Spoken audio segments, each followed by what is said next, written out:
7 de abril, Pedro Scooby anunciou a morte de seu pai por meio de uma carta que publicou na internet.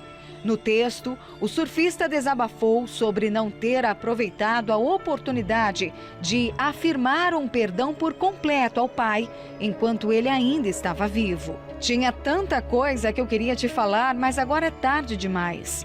Independente das suas escolhas, que acabaram nos afastando, você era meu pai e me resta acreditar que você esteja em paz em um lugar tranquilo.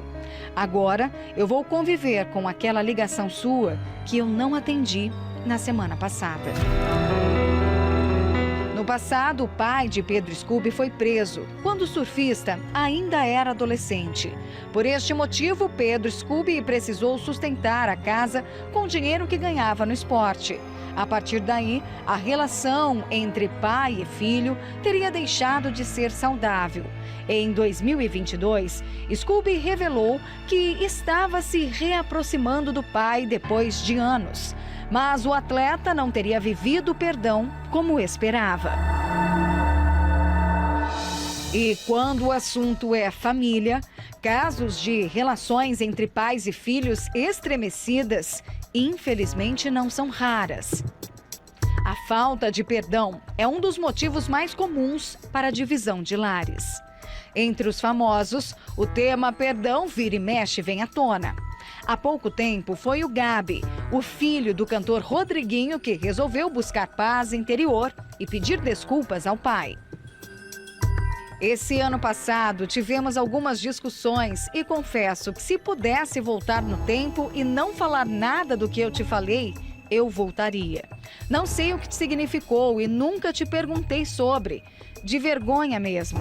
Já pedi perdão a Deus, mas ainda não a você. Perdão, pai. O pedido de perdão publicamente veio em meio à mensagem de parabéns. Na ocasião, Rodriguinho completava 50 anos de vida e participava de um reality show longe dos filhos e da esposa. Gabi, filho do pagodeiro, não quis perder a oportunidade de se desculpar do pai. Mas, e quando essa oportunidade não chega?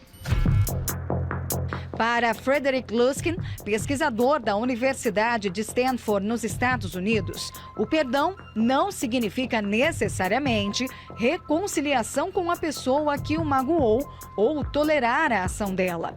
O que você procura quando perdoa alguém é simplesmente paz. Ainda segundo o estudioso, quando não perdoamos, nossa visão do mundo pode se tornar mais assustadora. Quem não perdoa ou não consegue ser perdoado fica mais propenso a sentir desconfiança e também a se ofender mais facilmente. Segundo a ciência, o perdão é extremamente eficaz no controle da raiva, pois o objetivo é exatamente esse: libertar a pessoa que perdoa dos efeitos nocivos que surgem quando ela se vê prisioneira dessas emoções tóxicas. Afinal, até onde podem chegar pessoas movidas pela raiva e mágoas do passado que não conseguem esquecer? Uma tragédia devastou uma família em Carapicuíba, São Paulo. Esta garotinha de apenas 9 anos foi encontrada morta dentro de casa. O principal suspeito é Gilberto, pai da criança. Segundo a investigação, o suspeito teria matado a filha para se vingar da mãe dela, sua ex-esposa. O homem detido pela polícia alegou sofrer de depressão após o divórcio há 1 ano. Uma carta de despedida encontrada pelos investigadores sugeriu à polícia que Gilberto supostamente pretendia cometer suicídio. Mas no lugar de tirar a própria vida, foi a filha quem acabou morta. Diante de tanta falta de perdão, excesso de ressentimento, a sociedade moderna parece padecer envolta de ódio e fúria. São pessoas que aparentam estar sufocadas pelo desejo de vingança. Uma guerra particular em que sofrem todos os lados.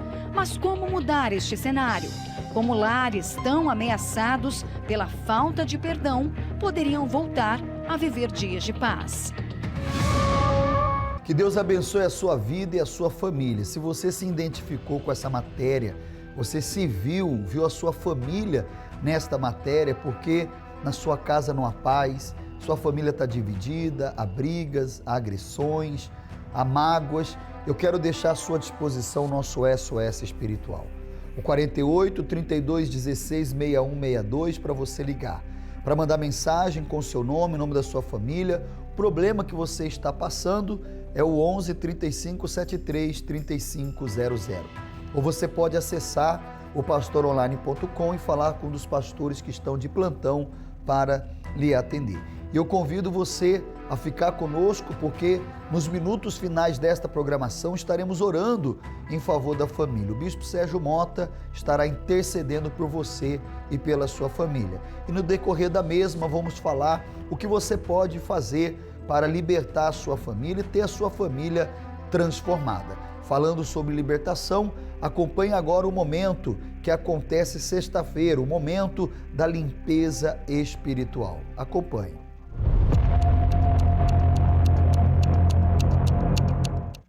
Como é que tá a vida dela? Toda destruída. O que você já destruiu aí? Já botei o filho dela na cadeia. Coloquei uma doença no garganta da filha dela que médico nenhum descobre. Tem uma doença na filha dela que médico nenhum descobre. Todos dois estão na minha casa. O ex-marido dela se casou com a minha mucama. E ainda conseguiu carregar a filha dela de 21 anos pra dentro da minha casa. E ela não aceita, mas vai ter que aceitar, porque todos são meus. Como é que você entrou na vida dela? Eu já tô há 49 anos, desde que ela nasceu. A mãe dela te servia? Sim, pai dela também. Eles eram todos meus. Metade já levei. Metade já levou. Sim. Onde estão essas almas hoje? Comigo. Que lugar é esse? Um inferno, onde tem muita brasa e muito fogo. Mas me diz uma coisa. Você está aí há 49 anos. Por que você não conseguiu levar essa aqui ainda? Porque bem ou mal, essa desgraçada tá nesse lugar aonde vocês estão todos de branco. Por isso que eu tentei tirar a vida do filho dela antes dele ser preso. Eu coloquei o meu pé na frente do carro que ele estava, deu 10 cambalhotas, mas o filho dela só sofreu um corte no cotovelo por causa dela. Ela tem vindo à igreja? Você não levou ela, não levou o filho, porque ela tem vindo aqui. Sim. O que tem aqui que tu não gosta? Aquele que me escapou da cruz e todos aqueles que estão vestidos de branco. Eu odeio esse lugar. Me tire daqui. Com você tem quantos aí? Você comanda quantos aí? 177. Quem é o mais forte?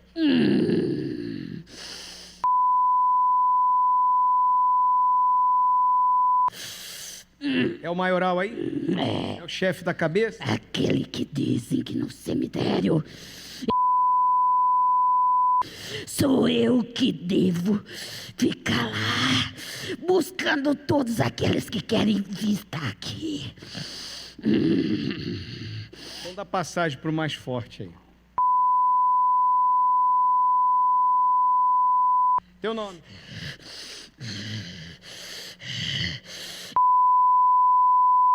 É você que tá lá, você que é o porteiro lá? Sou. É? E hoje, passou gente lá? Passou.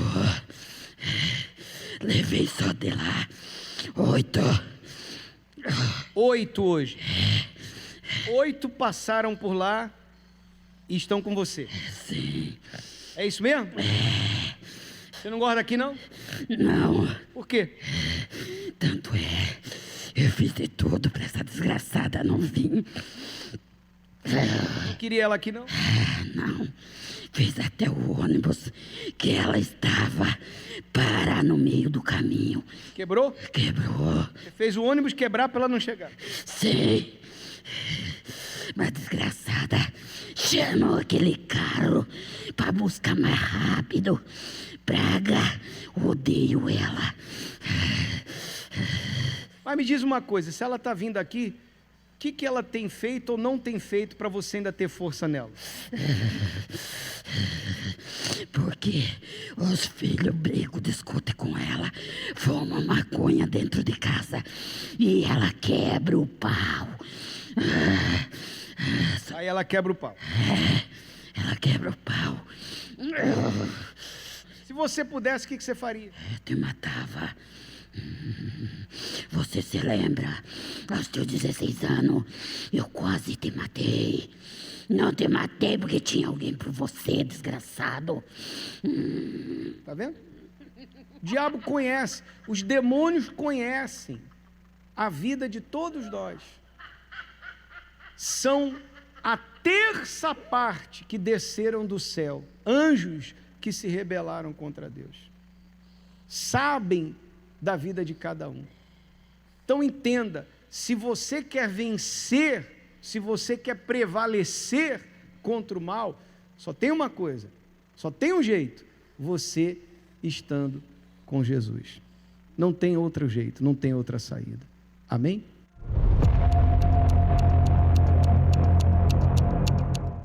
Solta toda a família dela, solta a filha dela. Tirou toda a doença da filha? Tirou toda a maldição? Tirei. Agora vocês vão para os lugares áridos. Todos vocês, em o nome do meu Senhor Jesus Cristo, sai!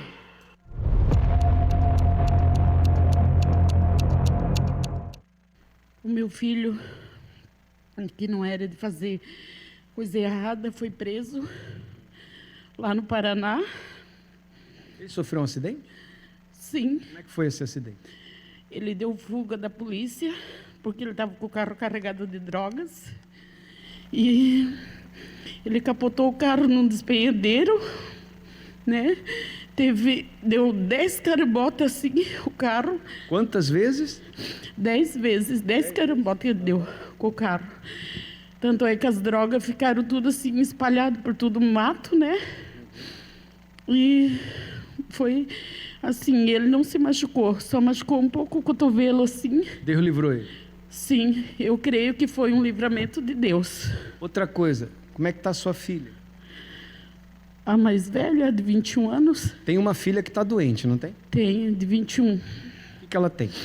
Ela, como o pai dela levou ela para o centro, aí ela tinha se afastado um pouquinho, né, que de tanta oração e água dos domingos que eu levo. Aí ela se afastou. No momento que ela se afastou, criou uma bola do tamanho de uma laranja na garganta dela. E daí quando isso ataca nela, ela quase morre, porque daí ela fica sem ar, não consegue respirar, não consegue falar. Ela mora com a senhora? Mora comigo. Quando a senhora chegar em casa hoje, a senhora vai ver que o pescoço dela não tem mais nada. Amém. Pode ter certeza. Amém. O que estava lá foi expulso. Amém. Graças a Deus. Depois ela vai vir para dar testemunho junto com a senhora. Amém. Deixa eu falar uma coisa para a senhora, preste atenção. A sua luta é espiritual. A sua luta não é contra os seus filhos. Eu sei que às vezes eles chegam em casa, provoca, irrita e a senhora acaba brigando. Sim. Não é verdade? Não deve fazer isso. A senhora deve entender o seguinte: a luta é espiritual. A sua guerra é aqui na sexta-feira. A sua guerra é na sexta-feira. E a senhora vai ver quando a senhora chegar em casa. Porque o que aconteceu aqui agora, o trabalho de limpeza espiritual, a senhora vai chegar lá e a filha vai falar que ela está conseguindo comer e a bola que está ali não vai estar mais. Amém. Porque já foi arrancado. Ela está sem comer desde ontem. Ela vai comer hoje. Ela já deve estar procurando comer porque ela já está percebendo agora que houve uma mudança. Amém. E a senhora pode vir depois para dar o testemunho. Agora a senhora vai fazer o seguinte, tem que pegar firme nessa corrente, às 7 sextas-feiras, e fazer um pacto com Deus. Tomar a decisão de entregar a sua vida a Jesus. Aceitá-lo como seu Senhor e único Salvador. Batizando-se nas águas. E segundo, pegando firme na sexta-feira. Se a senhora fizer isso, colocar em prática, eu queria pedir à senhora, queria fazer um pedido que a senhora fizesse, hoje é a primeira de 7, que essas 7 semanas a senhora viesse aqui, sem quebrar. Porque é um tratamento que a gente vai fazer com a senhora, sim, de fé, para vencer de uma vez por todas. Sim. Amém? Amém. Como é que a senhora está agora? Nossa, eu cheguei aqui, tanto é que o pastor Robson lá falou que era para mim estar aqui 6h30, né? Aí eu peguei um ônibus lá, aí lá na Via Expressa, o ônibus parou do nada, começou a travar, eu disse assim, meu Deus, o que aconteceu? Quer dizer que o ônibus parou mesmo? Parou lá na Via Expressa. Quem ouviu o demônio falando que o ônibus parou? Olha aí. Parou lá na Via Expressa. Daí, a senhora não chegar aqui. Daí ele teve que todo o pessoal desceu para daí vir outro ônibus para trazer. Mas daí, como eu ia chegar atrasada, eu chamei um Uber. Daí o Uber chegou aqui daí rapidinho, antes ainda de começar a reunião, eu consegui falar com um pastor aqui. O diabo sabia que a senhora, chegando aqui, o poder de Deus ia agir na vida da senhora. A pegar firme, a senhora vai vencer. Amém? Ok, amém. Deus te abençoe. Bem forte para Jesus. Amém, pessoal?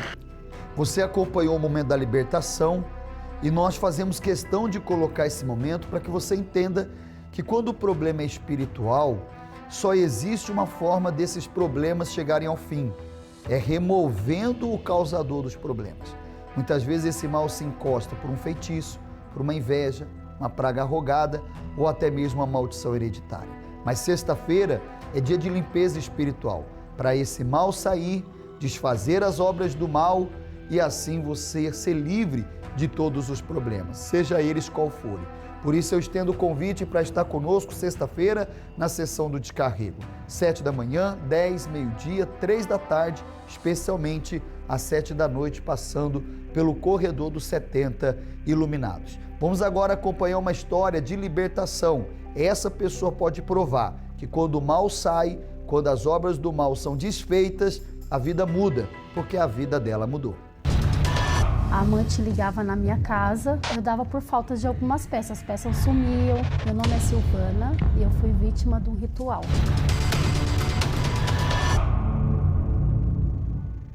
Aos meus 19 anos, eu iniciei um relacionamento, né? Com 3 meses de namoro eu engravidei, tive meu primeiro filho. E aí fomos morar juntos. E no início era muitas brigas, muita traição. Eu era muito ciumenta, eu era uma pessoa possessiva, né? Aí ele começou a se envolver com várias mulheres. E aí até que houve as traições. E aí ele começou a ter um relacionamento com uma pessoa, né? A amante ligava na minha casa, a ponto de atormentar minha filha, que tinha 9 anos na época. Fazia vozes de pessoas que já morreu. Minha filha entrava em pânico. E ela ia na minha casa, ela apertava a campainha, eu ia atender, ela me afrontava, falava, eu sou a namorada dele. E essa amante, ela tinha envolvimento com os espíritos. Eu dava por falta de algumas peças, as peças sumiam. E ele falava pra mim que ele gostava, ao mesmo tempo ele queria ficar comigo, queria ficar com ela, tinha um sentimento pelas duas. E aí veio o meu segundo filho, né, que eu engravidei com 22 anos novamente. E eu tive um processo assim, como ele não ligava muito pra mim, não me dava muita atenção. E aí eu comecei a entrar em depressão, tentei o suicídio. Eu estava a ponto que eu acordava de manhã, eu queria ver o meu pijama assim, cheio de sangue. Todas as vezes que eu dormia, eu já acordava já impossível com ele, ia para cima dele, a gente estavam juntos ainda, os dois juntos. E aí eu avançava nele, eu estava perdendo o controle de mim mesma. Aí a minha mãe falou para mim, então a gente vai numa igreja, você vai comigo, me levou arrastada. Me dizendo assim, arrastada. Eu fui com a minha mãe e com a minha sogra, fui carregada.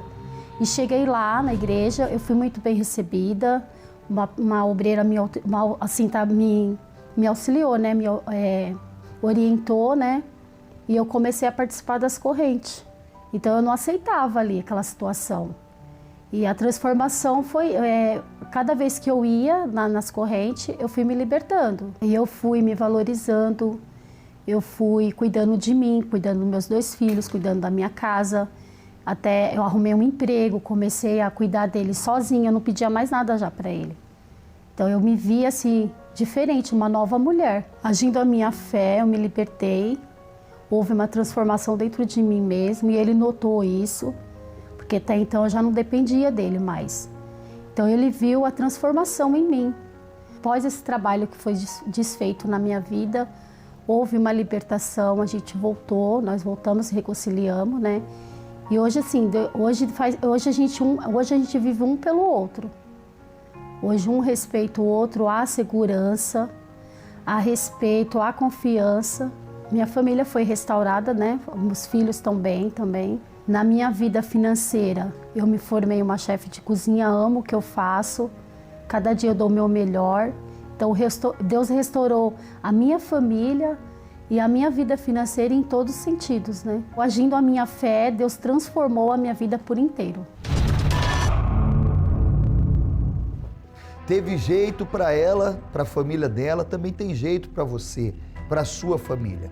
Por isso, nessa sexta-feira, venha participar conosco deste propósito, das 7 orações de limpeza espiritual completa. Limpeza para a vida financeira, para a sua vida física, saúde, para a sua vida sentimental, para o relacionamento, enfim, uma limpeza espiritual e completa. 7 da manhã, 10, meio-dia, 3 da tarde, especialmente às 7 da noite, passando pelo corredor dos 70 iluminados. Você católico, espírita, evangélico, você que não tem religião, é o nosso convidado todo especial. Avenida Mauro Ramos, 1310, no centro de Florianópolis. Você só precisa dar um passo de fé e vir.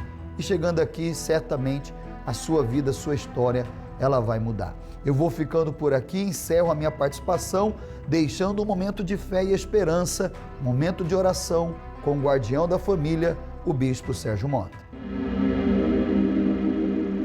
Quando oramos, rompemos barreiras, anulamos o medo e vencemos qualquer obstáculo. Por isso, juntos vamos falar com Deus. Tudo que 2 ou mais pessoas concordarem na terra acerca de qualquer coisa, será concordado, ligado nos céus. E é o que nós fazemos neste momento de súplica, de prece. Nós ligamos, meu Pai, a libertação, determinamos, meu Pai, a libertação desta pessoa aflita, ministramos a cura para esta pessoa doente. Estenda tuas mãos aos que estão hospitalizados, aos lares. Olhai, meu Deus, para aqueles que estão aflitos e desesperados. Que as tuas mãos alcancem, meu Pai, a todas as famílias que nos acompanham, que nos assistem e que esperaram, meu Deus, por esse momento de súplica, de prece, porque creem, meu Pai, na oração, na resposta. Então, meu Deus, dar-te pressa agora em socorrê-las. É o que eu te peço na autoridade do nome de Jesus Cristo. E você que crê, diga graças a Deus. Que Deus abençoe a sua vida poderosamente. Que o Espírito Santo ilumine o seu lar, a sua casa. Estaremos todos os dias orando pelo seu lar, pela sua vida.